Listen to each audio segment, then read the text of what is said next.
So pag sinabi natin conduction, ano yung kinikilala natin? Di ba? The most common or known to us as conductor.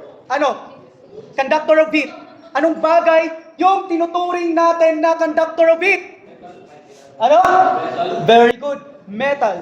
That is the most common or known to us as conductor of heat. Ngayon naman class, alamin natin kung ano talaga yung konsepto ng conduction.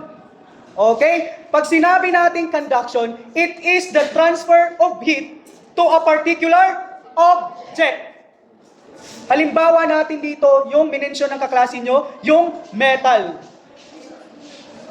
Okay, for example, para mas malaman nyo or maunawaan or maintindihan nyo ng lubos yung tinatawag nating conduction, si Miss Velarde, may hot coffee.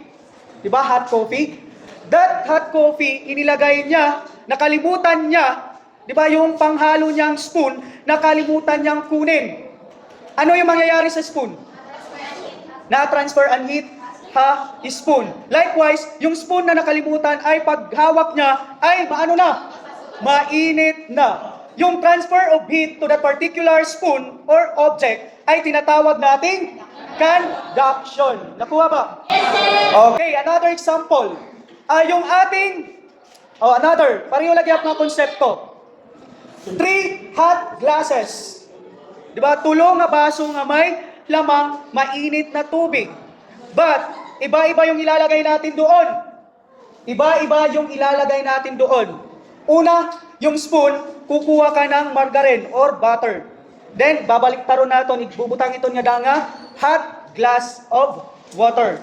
Then, pangalawang example natin, yung spoon naman na made of disposable material. Yun yung ilalagay natin nakabaliktad, ilalagay doon sa hot glass of water. Another example, spoon na made of wood. Are you familiar with that? Made of wood. Sa Jollibee or sa ibang restaurant. Parang yung texture nito ay popsicle stick. Diba? Yun yung ilalagay natin doon. Yung tanong ngayon, alin doon sa tatlo ang maobserbahan nyo na may chemical changes? Metal. Ano yung mangyayari sa butter? Ayun. Wow, nagme-melt. Nagme-melt. Very good. Social, yun, nagme-melt or matutunaw. Very good, Miss Ribato. Yun yung ating, kasi ano yung nangyari? Bakit natunaw yung, natin? Yung butter? Ha? Ayun.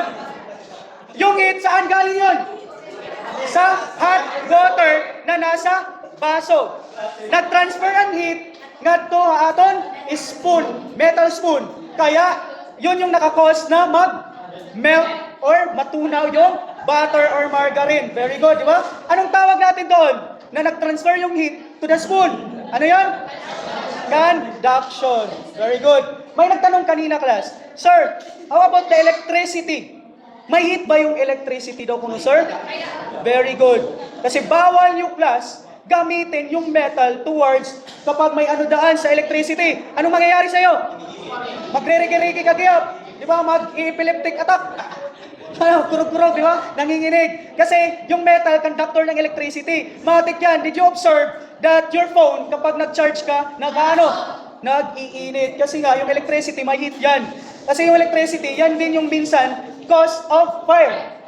Kapag nagkaroon ng overcharge, nag-spark itong dida, nakuha niyo yung charger niyo umiinit. Okay, klaro na. Yan yung ating conduction.